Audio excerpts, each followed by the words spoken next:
Seguimos avanzando con más información. Ingresamos en este segundo bloque de Valor Agregado para recibir a Gonzalo Leggini, a quien le damos los buenos días. Gonzalo, ¿cómo estás? ¿Qué tal? Buenos días. Gracias por acompañarnos.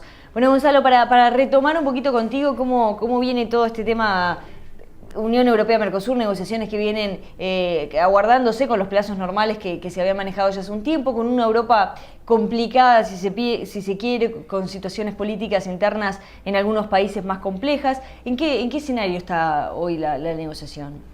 Bueno, a ver, la negociación básicamente ahora entró en un proceso de intercambios, ¿verdad?, entre las partes. Yo creo que en cuanto a la velocidad, ha tomado una velocidad importante en el correr de este año y lo va a tener por estos próximos 4 o 5 meses, ¿no?, donde se está trabajando fuertemente en lo que es el intercambio de ofertas, ¿no?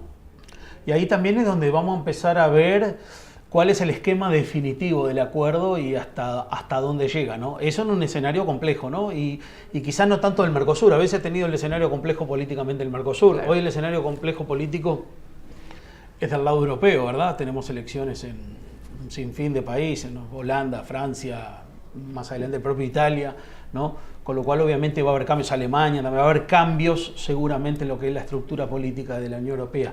Y si todo se da como uno va percibiendo, de irse un poco más hacia el centro y apuntando más a lo que es el nacionalismo, ¿verdad?, y a las políticas más nativas, ¿verdad?, por llamarlo de alguna manera, de la Unión Europea, seguramente vayamos a ir a un mayor proteccionismo de ese lado, claro, lo cual va a dificultar un poco más lo que es el funcionamiento o la aprobación, la ratificación básicamente del acuerdo, ¿no? Seguramente estas negociaciones pueden ir avanzando, quizás podamos terminar un acuerdo final.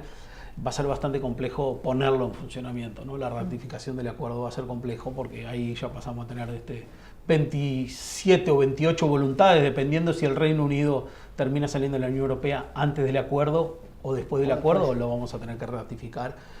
Diferentes caminos, todos los países eligen caminos diferentes, algunos va al Parlamento, otros quizás a veces hasta un decreto del Poder Ejecutivo, pero mayormente tiene un grado de discusión y bueno, y de ahí va a depender los tiempos para la ratificación. Después lo otro que podemos ver es qué va a incluir eso, ¿no? Vamos teniendo algunas ideas, sabemos que en las negociaciones anteriores nos faltó arriesgar, ahora hay que arriesgar, para cerrarlo hay que arriesgar, y arriesgar implica discutir cosas que capaz que en el pasado no se discutieron, ¿no? Por ejemplo, yo ponía el caso en un momento de los lácteos, ¿no?, que fue algo que no se discutió, pero bueno, cuando uno mira el histórico de los acuerdos de la Unión Europea terminó negociando la industria láctea en todos los acuerdos, Colombia, Chile, bueno, ahora el propio Ecuador, Centroamérica. Claro, porque vale aclarar, Gonzalo, que en el intercambio de ofertas deben haber, entre las ofertas de los países, un acuerdo en determinado porcentaje de rubros o de áreas. Exacto. Y de no alcanzarse se van incluyendo otros. Exacto, uno empieza a negociar, por llamarle de alguna manera, las cosas que están más cercanas, capaz las más simples, las menos sensibles, y después al final llega un momento que tiene que ir al núcleo duro de la negociación y negociar lo sensible.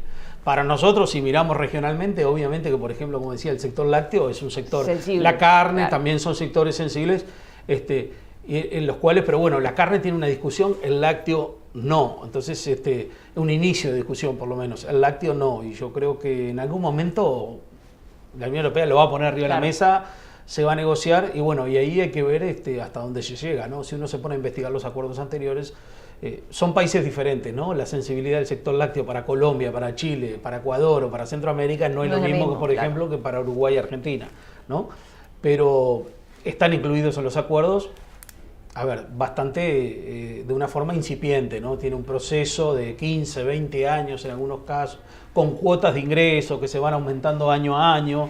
Algunos productos están exceptuados, a veces habla de leche en polvo, en otros no, a veces habla de manteca, en otros no. O sea, tampoco en la negociación que se ha hecho actualmente con la Unión Europea en otros bloques es una apertura discriminada, del sector lácteo. Pero seguramente yo creo que está arriba de la mesa, máxime que el Mercosur, esto es un cambio de figuritas, ¿no? Yo llevo cosas que quiero avanzar y la Unión Europea, y yo creo que hoy el Mercosur está muy necesitado de todo lo que es el tema de inversiones, y la Unión Europea también está interesada en avanzar en ese capítulo. Pensemos que cuando se negocia un acuerdo de esto, la parte comercial es un porcentaje. El acuerdo tiene muchas más cosas adentro. Y uno de los capítulos más importantes que tiene para la Unión Europea y también para el Mercosur es el de inversiones. y el Mercosur quiere avanzar ahí, pero si yo quiero avanzar ahí, tengo que dar algo por otro lado. Esta es una negociación de toma y daca. Entonces, seguramente vamos a tener que terminar negociando algún sector sensible. Eso y para la industria láctea de nuestro país, ¿implicaría un riesgo importante, por más que se manejen cuotas y esto? Habría que ver los números sobre la mesa. A ver, cuando uno mira los otros acuerdos, el producto final siempre va cambiando dependiendo del país, ¿no? Cuando uno mira eso, bueno, lo que lo puede quizás dejar un poco más tranquilo es que la apertura que se ha hecho en esos acuerdos ha sido una apertura controlada, ¿no? Con procesos de, como te decía, de 15 a 20 años, con cuotas, por ejemplo, no sé, 500 toneladas y un aumento de 50 toneladas por año o cosas así. No hay una apertura indiscriminada del sector, que eso sí sería 100% complejo, a pesar de los niveles de competitividad y productividad que pueden tener el sector lácteo, nuestros hablos regionales, comparados con países como Colombia, como Perú, como Chile, como Ecuador, pero igualmente genera ese estrés de la apertura, claro, ¿verdad? Y de la posibilidad de empezar a competir con otros sectores. Muchas veces depende de los volúmenes. Hay acuerdos en los cuales se fija un volumen muy bajo, y obviamente después las empresas de los países proveedores no le interesa, porque claro, es tan pequeño el volumen. Le pasa a Chile. Chile tiene a veces negociado cuotas para productos que muchos productores chilenos dijeron, uy, esto nos va a hacer quebrar como industria, y sin embargo, del otro lado, como los países son con un tamaño mucho más grande, ni siquiera han intentado vender en esos mercados por el volumen. Claro. Gonzalo, la seguimos en otra oportunidad, como siempre. Muchísimas gracias. Vamos a una pausa y enseguida volvemos con más información.